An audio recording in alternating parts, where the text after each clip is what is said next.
All right, so typically we get a lot of questions about fitting what we call our clinical trial orthosis. And even though we do call it the SPL2, it is not a cervical thoracic orthosis. It is in fact our clinical trial orthosis. When you order these in, these are really intended to be used to determine whether or not the joint type will work with your patient. It is a stance control joint, and what you need to know is whether or not this patient's actually going to be able to operate the joint itself. As far as the construction, the CTO is a very soft brace.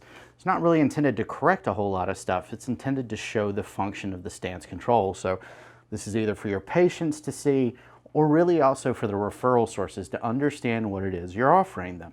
But what you need to understand is how in the world to fit this and to make sure that you really adjust it correctly so that you understand those that patient's need and whether or not they'll be able to achieve it.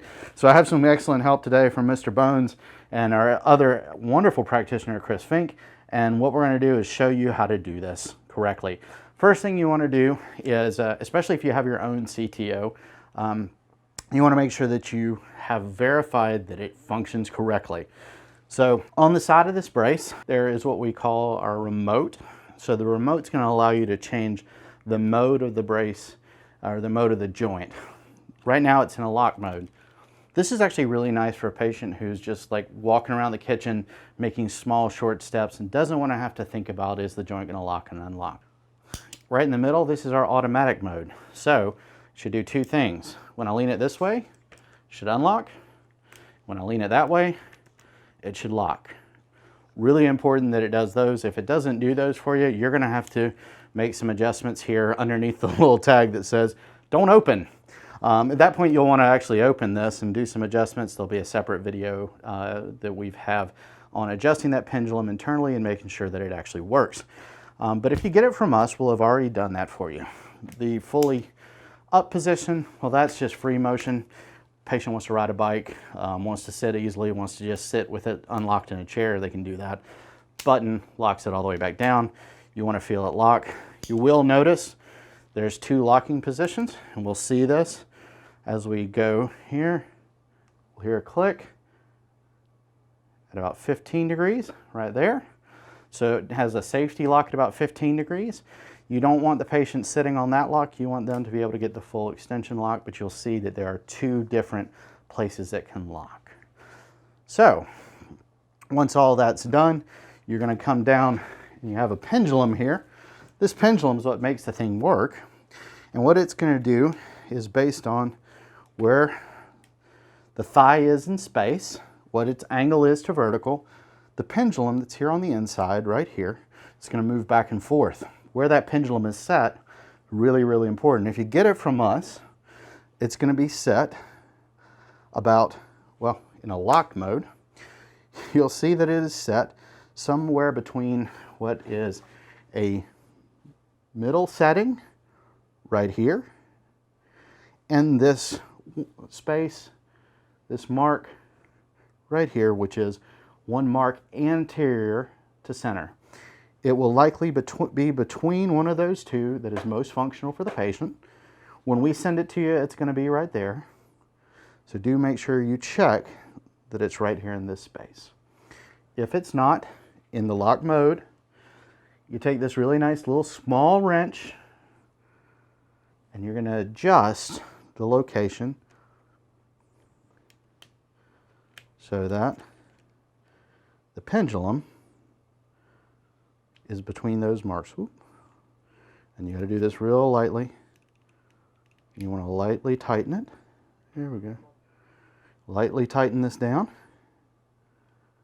And this is just finger tight. A lot of people will very much over tighten this and you'll strip out the little brass piece that's on the inside. Don't do that. Little finger tighten, that's it. Doesn't take any more. So now we're set for measuring the patient, making sure this is actually going to work on them. Critical with this device is making sure to start with that you do go through the clinical indications for the brace, making sure that you have met the minimum extension angle of the hip. The hip's going to have at least 5 degrees of extension in its range of motion. You're going to need certain manual muscle test grades of both the quadriceps, and certainly it helps to have some plantar flexors or dorsiflexors. We'll have a list of those on our online and on our manual, so you can go through those and make sure the patient is first indicated for the brace, and if they are, then we need to start taking some measurements of the patient.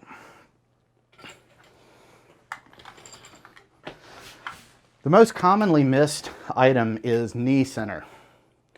And if you miss knee center, the brace is not going to work. It's really true of most KFOs, but if I have a KFO that is actually moving with the patient every time, I can't miss knee center because it's going to bend in the wrong place every single step. Whereas with a lock knee, sometimes clinicians get away with missing knee center.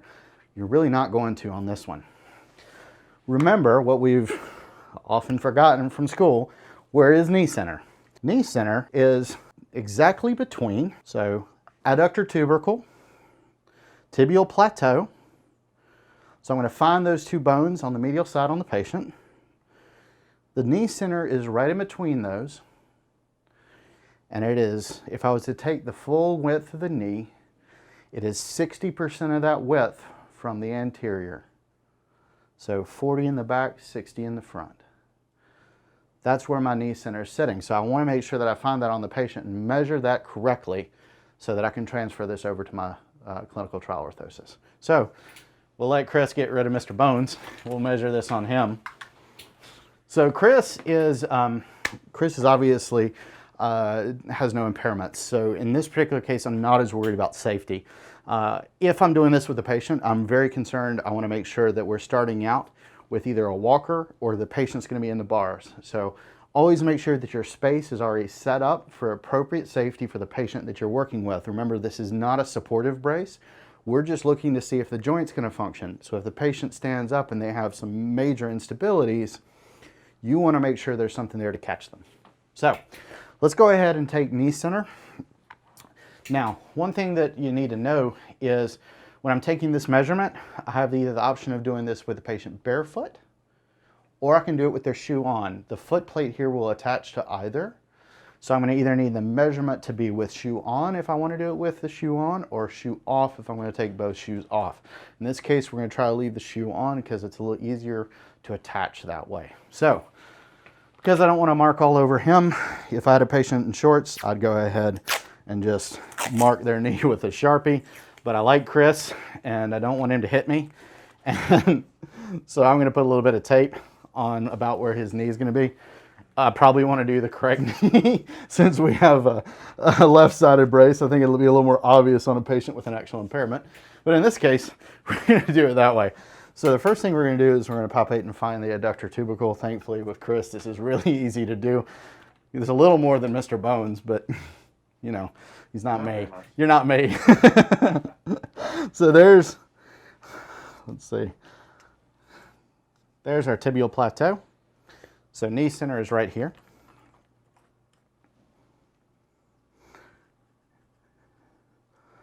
And if you want to, you can be extremely accurate and you can actually go in, and especially if you're doing this on the skin, you can mark that exact point. With the brace, if as long as I'm within about 1/8 of an inch, I should be fine. So we should be pretty good right there. When I have his ankle at neutral, and I'm going to come up from the bottom of his foot, and we're going to make sure that we don't have it twisted. And now we are at exactly 55 centimeters from the bottom of his foot to that knee center. So we're going to take our brace and hopefully that wrench. So our brace has some adjustability here. I can adjust that length from knee center down to that bottom. Let's see where we are to start with. So we're going to go from the center of the blue semicircle here down to the bottom of the foot plate. And we are at 54 centimeters to the bottom of the foot plate. Actually, top of the foot plate is what I need to measure to. Sorry. So 52.5 centimeters top of the foot plate. So I'm going to have to make up about 2.5 centimeters here at the top. So we'll do that by loosening first this set screw. Then we'll see which one of these little holes is going to give me about 2.5 centimeters more. So we're going to be right on up to this, almost this very top setting. Chris is pretty tall, so that makes some sense. Right there. We'll just lightly tighten that in, and then we'll come back and check if our knee center is correct. To the bottom.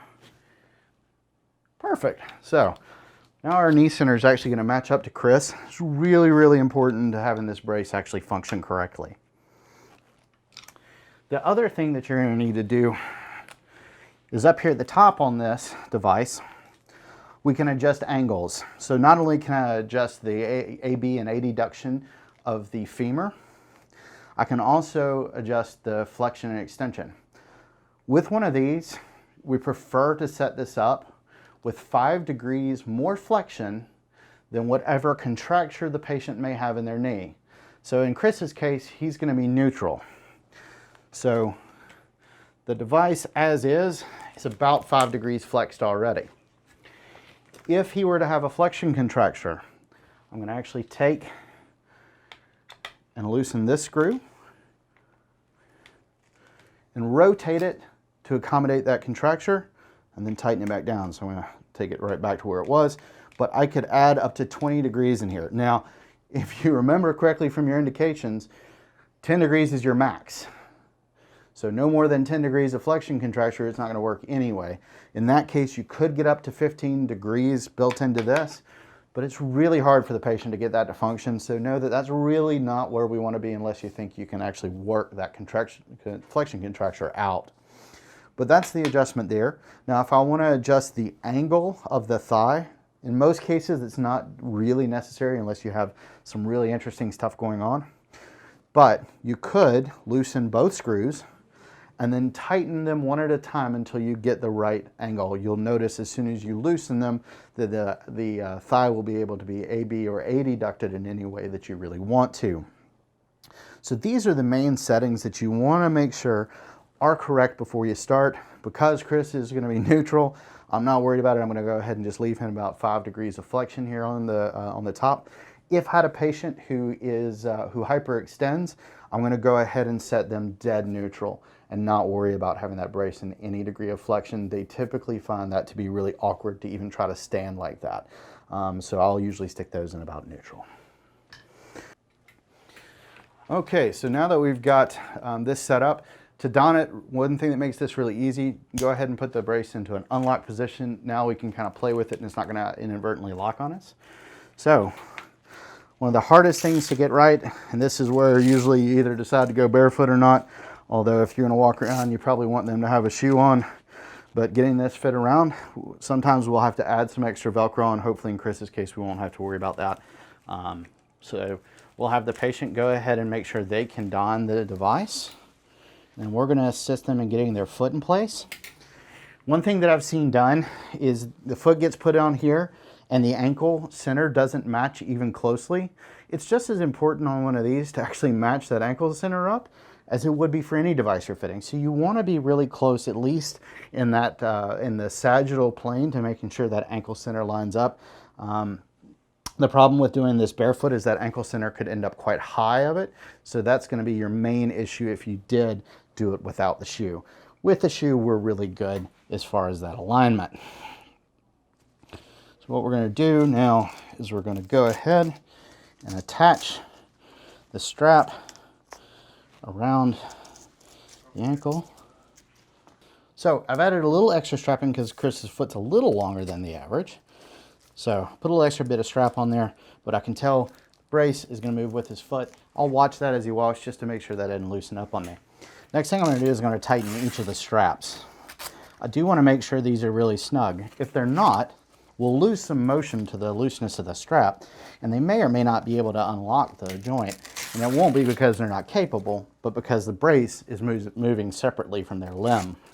As far as tightness, I usually try to get this about as tight as I would normally do an OA type brace, where I'm wanting to actually do some damage. Not really, but kind of. So at this point, we'll go for the upper straps. This is where I really love an anterior cuff, but donning it can be a little challenging, especially if you have a patient who can't lift their own thigh. You'll have to lift it for them and tighten that down.